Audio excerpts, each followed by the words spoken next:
अब हम बात करते हैं 9 से 12 तक जो अपना फोर्थ फॉर्मेट है।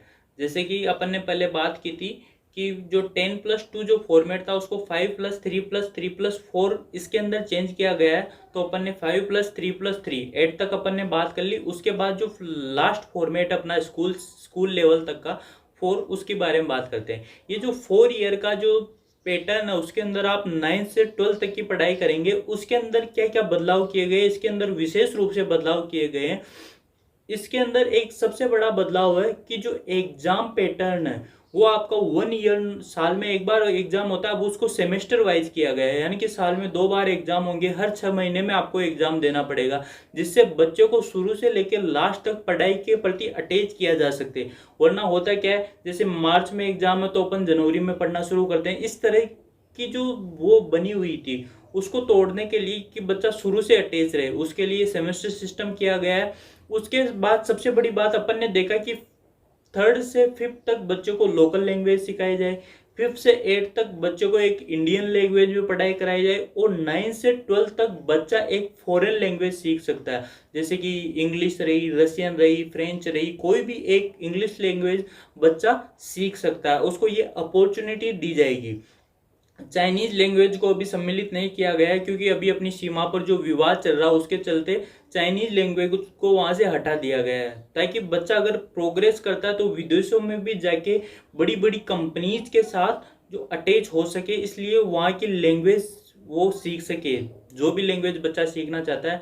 और दूसरी बात करें तो एक होता है जो स्ट्रीम सिस्टम है, जैसे कि आर्ट्स, साइंस, कॉमर्स, पहले अपन ये चूज करते थे। इस स्ट्रीम सिस्टम को अब खत्म कर दिया गया है। ये बहुत बड़ा परिवर्तन किया है कि स्ट्रीम सिस्टम अब खत्म हो गया है। जैसे कि बच्चा है 10th में, बस अब मेरे को बहुत इंटरेस्ट है बायोलॉजी में, मेरे को बहुत इंटरेस्ट है, लेकिन मेरे केमिस्ट्री जो उसका जो पार्ट होता है केमिस्ट्री, उसमें नंबर नहीं आए।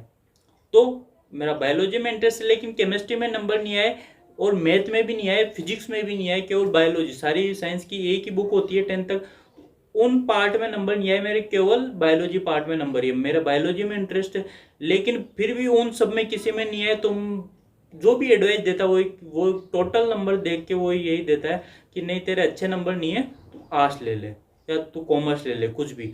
मेरा इंटरेस्ट बायोलॉजी में था लेकिन मैं आर्ट्स ले रखा हूँ फिर भी। तो इस तरह की जो चीजें हैं इनको हटाने के लिए कि अब आप कोई सा भी सब्जेक्ट चूज कर सकते हैं, चाहे कोई से भी स्ट्रीम से हो। जैसे कि मैंने यहाँ से, जैसे फॉर एग्जाम्पल मेरा बायोलॉजी में इंटरेस्ट है, मैंने बायोलॉजी ले ली। अब मेरा थोड़ा सा पॉलिटिक्स में भी इंटरेस्ट है तो मैं यहाँ से पॉलिटिक्स लूंगा। मेरा हिंदी में इंटरेस्ट है, मैं हिंदी लूंगा। मेरा कॉमर्स के सब्जेक्ट जैसे अकाउंट्स में इंटरेस्ट है, मैं अकाउंट्स ले सकता हूँ। कोई सा भी सब्जेक्ट मैं अपनी इच्छा से चूज कर सकता हूँ। ऐसा नहीं कि जैसे साइंस चूज कर रहा हूँ तो मैं केमिस्ट्री, फिजिक्स, मैथ और केमिस्ट्री, फिजिक्स, मैथ और बायोलॉजी इनमें से ही चूज कर सकता हूँ, ऐसा नहीं है। आर्ट्स चूज कर रहा हूँ तो जैसे पॉलिटिक्स, हिस्ट्री, ज्योग्राफी, इन चीजों में से चूज कर सकता हूँ, ऐसा नहीं है। जो सब्जेक्ट मुझे जहां से पसंद है वहां से मैं चूज कर सकता हूँ। फॉर एग्जाम्पल मैं मैथ ले रहा हूँ, मैथ के साथ मुझे इंग्लिश लिटरेचर लेनी है, मैं आर्ट्स में से इंग्लिश लिटरेचर ले रहा हूँ। कॉमर्स में से मुझे अकाउंटेंट, कोडिंग वगैरह कोई सा भी वो सब्जेक्ट चूज करना वो मैं चूज कर सकता हूँ। तो ऐसे जो जो इंटरेस्ट है वो स्ट्रीम सिस्टम खत्म कर दिया गया है। ये बहुत बड़ा बदलाव किया गया है ताकि बच्चा अपना इंटरेस्ट से सब्जेक्ट चूज कर सके, ना कि उन पे सब्जेक्ट थोपा जाए। फॉर एग्जाम्पल जैसे कि मैं बात करता हूँ, जैसे मैंने मैथ ले ली। अब मेरा टारगेट है कि मैथ से मेरे को आगे फ्यूचर में पढ़ाना है। ओके, अब मैंने मैथ ले ली। 10th के बाद 11th में अभी जैसा सिस्टम है, 11th में मैंने मैथ ले ली। उसके बाद मैं चलता हूँ 11th, 12th और बीएससी। अब मैं मैथ के साथ फिजिक्स और केमिस्ट्री साथ में पढ़ रहा हूँ। फिर मैंने एमएससी में जाके फिर मैं एक प्रॉपर सब्जेक्ट चूज कर सकता हूँ, वो केवल मैंने मैथ चूज कर ली। मुझे पहले से पता था कि मुझे फिजिक्स और केमिस्ट्री में कोई इंटरेस्ट नहीं है, मैं उन्हें केवल क्योंकि पॉलिसी ऐसी पढ़नी पड़ेगी मेरे को तो मैं पढ़ के उसे ले गया बीएससी की, तो बीएससी में भी ले गया। उसके बाद मैंने एमएससी में अपना स्पेशल सब्जेक्ट चूज करके एमएससी कर ली। अब जैसे मैं स्कूल में पढ़ाने जाता हूँ तो मैंने हिंदी मीडियम से की है, तो इंग्लिश में पढ़ाने में दिक्कत हो, और मेरा इंग्लिश में 10th तक इंटरेस्ट था। लेकिन ये जो 5-7 साल का गैप आया जिसमें इंटरेस्ट था वो सब्जेक्ट आपका वीक है। 7 साल बहुत बड़ी अवधि होती है, तो उसमें आपका जो इंटरेस्ट था वो सब्जेक्ट गया। और फिजिक्स, केमिस्ट्री आपने 5 साल फालतू में पढ़े, आपको कोई इंटरेस्ट नहीं था, आपको पता था पहले कि मैं ये सब्जेक्ट छोड़ूंगा, फिर भी आपने 5 साल पढ़े।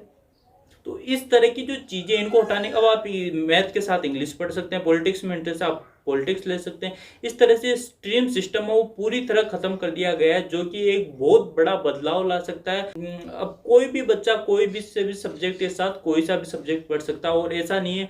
अब जो हीन भावना भी आती है बच्चों के साइकोलॉजी सिस्टम में फर्क पड़ता है कि आर्ट्स वाला बच्चा ऐसा ही होगा, कॉमर्स वाला ठीक है, साइंस वाला अच्छा है। इस तरह के जो साइकोलॉजी जिससे बच्चे पर इफेक्ट पड़ता है, उससे भी बच्चा बच सकता है।